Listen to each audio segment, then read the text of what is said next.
Good evening and welcome to this edition, the pre-budget edition, I must call it, of the Newsnight. My name is Charles Odongso, and with me, as usual, is, this time I will call you Old Man of the Clan, because I want you to look at, you know, they call it a what? A seer.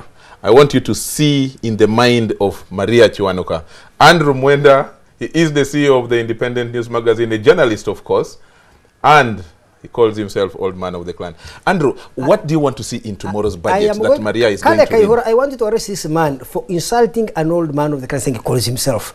The whole country, the whole continent calls me Old Man of the African The whole clan. country. I can tell you, when I was traveling in this part of the country, they know you as Andrew Mwenda, a journalist who used to criticize government, but now that is doing propaganda for government. But we shall discuss this out of this show. That is what they think about you, but they know you very well. So you don't even need to go into these titles. Congratulations. Oh, thank you. Thanks to you. Now, Andrew, tomorrow is 2014-2015 budget. How are you going to, what do you want, what type of budget do you want to see for this country? Revenue going First down, of all, you have collection, compromised, you have already compromised my answer with your opening statements. Because you see, I want to criticize the budget, but I said I am doing propaganda for government. So if I criticize the government on this budget, then people will say, actually now prove to them, please, prove to them that you are not. No, you see, I don't want to prove anything. Do you see? A man came to me with a story at my newspaper. Yes. He gave me a story. Then I was still investigating. He says the story is not coming out. Possibly they have bribed you. So I said, this Italian man, I said, you man, if I run this story, then it means I have run it because you have blackmailed me and intimidated me, that then they have bribed. To prove to you that I have not been bribed, then I will run the story. But you see, I also want to demonstrate to you I can never accept to be blackmailed. So for that matter, I have decided to throw your story out. However good it is, I will not publish it because you have compromised my ability to exercise my independence as a journalist. Now you have introduced this show saying some people there say... That is what I am giving you a feedback. Is that bad? That is what you should but know. This is what I'm going to show you. Okay. So me, Andrew Mwenda, the way my DNA is made, yes, I cannot take a position for fear of what the public will say, which is what stopped Messenger from the talks. You remember what we discussed yesterday? Yes, yes. Because he was afraid that if he has a meeting with him, 7 people think he will have been compromised. But to make a great achievement, you must take a big risk. Because even Mandela, when he started the talks with apartheid, when he was still in jail, they issued a circular at the ANC that he had been compromised and people should not deal with him. So now let's come to the budget. Yes. So I want to discuss the issues of the budget outside of the prejudices. The stupid claims of a minority fringe of the listeners of this show. By the way, there has been a research on this show. Yes, what does it say? 11% said they think have been compromised. 89% think this is the most analytical show. And the watching of Newsnight, rather of the news on NTV, has gone up by 29%. Congratulations to me. Congratulations to you. Please go for it. So now, let me come to the issue of the budget. I have one critical issue because you remember I'm a business person. Revenue shortfall in this budget is down by about 400 billion. Yes. That is possibly something about 5% of the projected revenue. Why is revenue going down? First of all, I think that the Uganda Revenue Authority collects not more than 60% of the revenue potential it can collect. And why does it collect only 60% and not say 90% or 100%? Is because of weaknesses in tax administration, which can only be improved through a big government investment in elaborating the tax administration system. So URA, I think, is a thing on the ground. They need to be able to establish the identity and address of every single business in Uganda, formal or informal, and be able to tax it. Unable to collect revenue because of government underinvestment, so this is not a weakness of URA. The second problem is that Uganda has not broadened the tax base. So they are looking always at collecting increasing revenues from a small select group of taxpayers. I'll give you an example. The 20 top taxpayers in Uganda pay almost 30% of total, rather 40% of total tax receipts. 20 top taxpayers. The top 100 taxpayers pay 60%. What does that tell you? That the marginal increase in tax yield after the first 20 taxpayers is very low.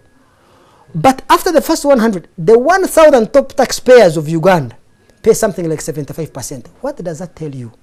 That if the first 20 contribute 40%, then the next 80 add on 20. Then the next 920 contribute something like 25%. What it should shows URA or Ministry of Finance do to the first is, you see, there are two things. Tax base, yeah. Uganda's tax policy and administration has two elements. There is issue of tax policy and issue of tax administration. Tax policy refers to you throwing your tax catchment area to cover as many areas and sectors of the economy as possible. Now that's a matter of tax policy. For example, Uganda's tax policy says you cannot tax agriculture, which contributes about 25% of our total GDP. But this agricultural sector, and I think it is understated, this agricultural sector has very rich ranchers, plantations and all this. They pay zero taxes. Producers and all that. The second problem of tax administration is that the URA institutional is very thin on the ground.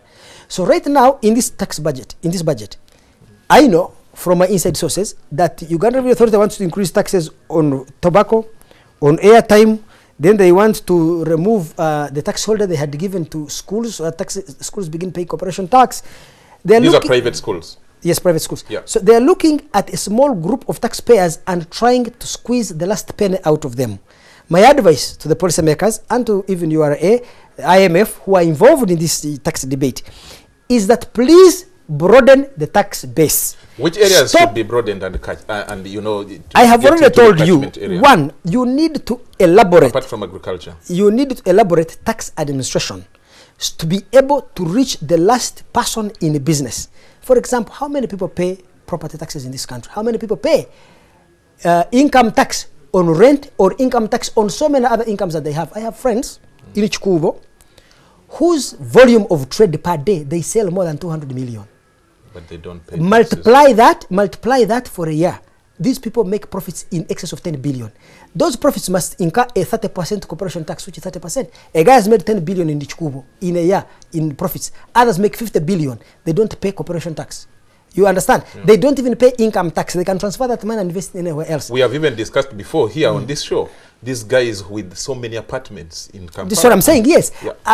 I have friends who own low-cost housing of 200, 300,000 shillings. They have 300 low-cost housing units where they earn about 50 million shillings every month. URA has no idea that they exist. But you see, I don't even want to blame URA because you see, you need to invest in a tax administration infrastructure for URA to ensure that every street is named, every plot is identified, every house is noted down, and whether it is owner-occupied or rented is established. Is the KCCA, by the way, which also is a part of revenue collection, are they looking at now getting to net the supermarkets? Because I'm told even the supermarkets. Well, I actually have had a discussion privately with the Jen from CC, who I think is a great lady, and Alan Kajina, who I think is an amazing lady. Individual, I've talked to them and they work together at URA, they are friends, and they said, look, you need to have Ministry of Lands, URA, and KCC sitting together in one committee. Because lands, they issue land titles. Yes. KCCA is the one that collects property taxes. URA collects income on rentals. Yeah. If they can, the three of them collaborate, mark every street, identify every title to land, and identify every house that is developed on it, and be able to collect revenue, would increase revenue. Right now, my own strategy at URA, I can see we are running out of time. We are running out of time. URA, you need to identify people who are not tax compliant, and the people who are not tax compliant are more than 50% of the taxpayers. Please stop harassing the few compliant taxpayers, because right now, you are penalizing those who are compliant and you are rewarding those who are non-compliant. That is a very retrogressive and dangerous tax regime. And that there's disincentive actually to those of us who pay formally and exactly. Ours is deducted from cost. I am one of the most compliant taxpayers. I ask myself, what is my reward for compliance? Well, look, I have friends in the same industry who are not paying taxes, and I know. Just in 1 second, we have come towards the end of this show. Which sector do you want to get the biggest amount, or do you see getting the biggest amount? Is it energy? Is it infrastructure? Which one? Is it health, education? I can tell you that, remember that health and education are protected. Their budgets cannot be reduced because they're under the Poverty Action Fund, so they are poverty priority areas. They do not suffer budget losses. But there is going to be heavy investment in infrastructure, whether it's the oil pipeline, whether it's building dams. That is big in this budget. You're going to see a lot of money, and then roads. Well, thank you so much, Andrew Mwenda. Let's watch for tomorrow's Chiwanuka's budget, and then we shall come back here and talk about the issues, including, by the way, the new nuclear energy that President last week talked about. That is he has been talking, the President has been talking about nuclear energy for the last 20 years. But now training has begun. That means that something has begun. Well, okay, that was in 2070 we shall get nuclear energy.